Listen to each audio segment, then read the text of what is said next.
آیت اللہ خامنائی نے کہا ہے کہ حزب اللہ کے خاتمے کا سوچنے والا اسرائیل خود مٹ جائے گا، اور شام میں کیے گئے اقدامات سے صہیونی حکومت کو مزاحمت ختم ہونے کی غلط فہمی ہو گئی ہے۔ بخاری صاحب، اب جس طرح سے آیت اللہ خامنائی صاحب نے اسرائیل کو کہا ہے کہ اس طرح سے ممکن نہیں ہے کہ اگر یہ سوچ رہے ہیں کہ ہم حزب اللہ کو ختم کر دیں گے تو یہ ان کی غلط سوچ ہے۔ دیکھیے، ان کی اپنی کانسٹیٹوئنسی یعنی اپنے ملک کے عوام کے لیے ان کا یہ بیان جو ہے اس کا یعنی فائدہ بھی ہوگا، اور ظاہر ہے اس کے کوئی معنی بھی ہوں گے، لیکن جہاں پر ایران کو اس خطے سے چھٹی کرانے کی منصوبہ بندی ہو رہی ہے وہاں اس بیان کی کوئی حیثیت نہیں ہے۔ آپ یہ دیکھیے کہ اس پورے خطے میں غزہ سے شروع ہو کے لبنان سے لے کے یمن سے لے کے سیریا، جس طریقے سے ایران کے سٹیک ہولڈرز کا خاتمہ کیا گیا ہے، اس سے یہ بالکل واضح طور پہ پتہ چل رہا ہے کہ الٹیمیٹ اسٹریٹجی ہے کیا۔ اسرائیل کو ان تمام ملکوں سے کوئی خطرہ کبھی مطلب سیریس تھریٹ نہیں رہا ایکسیپٹ ایران۔ پھر ایران جو ہے وہ نیوکلیر پروگرام میں چونکہ بہت آگے نکل گیا ہوا ہے، بقول جو فگرز ہمارے سامنے ہیں وہ یہ کہ 90% یورینیم کی جو افزودگی چاہیے ہوتی ہے، 60% تو وہ آلریڈی پہنچا ہوا ہے۔ مطلب ہے it won't take Iran a long time to reach 90% level and start developing اور میکنگ نیوکلیر بام۔ اس لیے اس کو نیوٹرلائز کرنا جو ہے یہ صرف اسرائیل کا ایجنڈا نہیں ہے، یہ امریکہ کا بھی ایجنڈا ہے اور پورے یورپ کا بھی ایجنڈا ہے۔ اس لیے I think the situation is getting very serious. وہ ایران کو نیوٹرلائز ہی نہیں کریں گے، اس قابل ہی نہیں چھوڑیں گے کہ وہ پھر خطے میں کہیں کوئی پنگا لے سکے، کیونکہ اسرائیل کو اگر کوئی سیریس تھریٹ ہے تو وہ صرف ایران سے ہے۔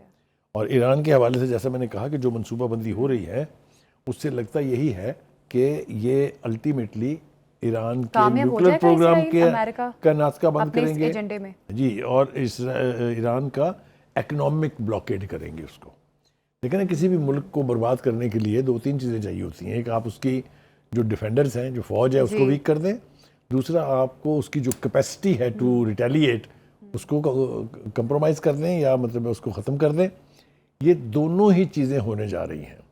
یہ جو ہے نا سب بہانہ بازی ہے، فلاں نے یہ بیان دے دیا، فلاں نے یہ بیان دے دیا، فلاں نے، میرا خیال سے Iran will have to think now کہ اس کے ساتھ کیا ہونے جا رہی ہے، کیونکہ جو بظاہر نظر آ رہا ہے، چاہے وہ ایکٹیویٹی ہے یونائٹڈ نیشن میں جہاں ان کے جو پرماننٹ ممبرز ہیں وہ بھی بولے ہیں، اصل بات یہ ہے کہ وہ معاہدہ جو 2015 میں طے ہوا تھا اس کی مدت تھی 10 سال کہ 10 سال کے اندر 2015 میں کیا یہ کریں گے، یہ کریں گے، یہ کریں گے، یہ کریں گے۔ اگر ایران نے یہ سب کچھ نہ کیا تو اس کے خلاف اکنامک پابندیاں اور زیادہ سخت کر دی جائیں گی۔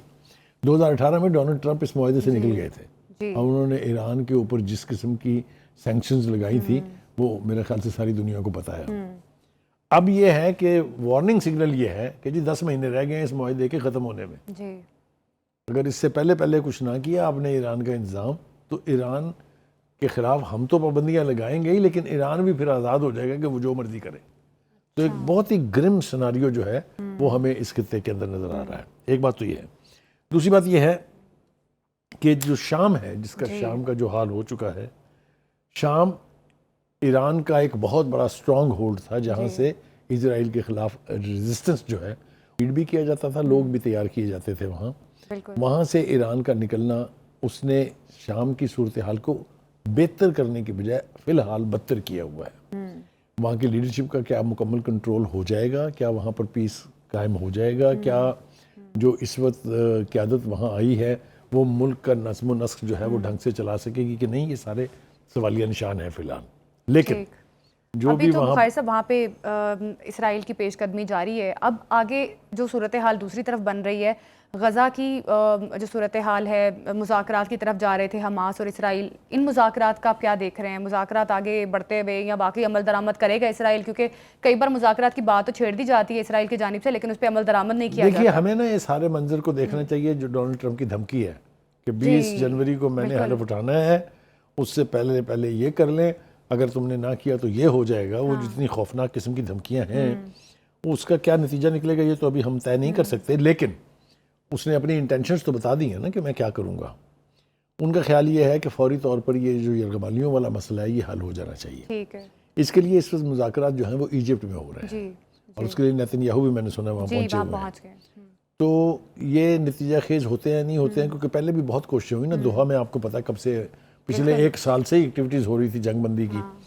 حماس کا پریمیسز یہ ہے حماس تو کہ کہہ رہے کہ کوئی مکمل نئی جنگ شرط بندی کے بغیر ہم نہ تو یرغمالی رہا کریں گے اور نہ ہی یہ ریزسٹنس ختم ہوگی. جی اٹس اے اسٹرانگ پوزیشن. اب پتہ نہیں حماس میں اب اتنی سکت یا اتنی قوت یا اتنی طاقت ہے کہ نہیں کہ وہ اپنے اس کہے ہوئے کے اوپر عمل درآمد کرنے کے لیے ریزسٹنس کو بوسٹ کرے اسرائیل کے خلاف. یہ سارے سوالیہ نشان خیر ہیں. صاحب، جب بھی کبھی مذاکرات ہوئے اسرائیل نے کوئی نہ کوئی نئی شرط لگائی ہے. اب جس طرح سے حماس بھی یہ چیز کہہ رہا ہے کہ اگر مذاکرات میں کوئی نئی شرط اسرائیل لگاتا ہے تو پھر مذاکرات نہیں کیے جائیں گے، تو اس چیز کا آئیڈیا ہے حماس کو بھی؟ اس کا مطلب یہ دیکھیے حماس نے تو یہ بات واضح کر دی ہے کہ ہم اب نا ٹیمپریری جنگ بندی میں انٹرسٹڈ نہیں ہیں، بالکل. اور میرے خیال سے ان کا یہ جواز ہے بھی ٹھیک. لاجیکلی اگر آپ اس کو دیکھیں تو بات ٹھیک ہے. بھائی جتنی تباہی ہونی تھی ہو چکی. 45,000 نہیں 46,000 کے قریب لوگ جو ہیں وہ اپنی جانوں کے نذرانے پیش کر چکے ہیں. 1.5 لاکھ کے قریب عورتیں، خواتین، بچے جو ہیں وہ اپاہج ہو گئے ہیں، معذور ہو گئے ہیں، زخمی ہیں. مطلب یہ کہ تباہی تو مکمل ہے، اور پورے کا پورا غزہ جو کبھی ایک ہنستا کھیلتا پٹی تھی وہ it has been razed to ground, قبرستان بنا دیا آپ نے اس کو.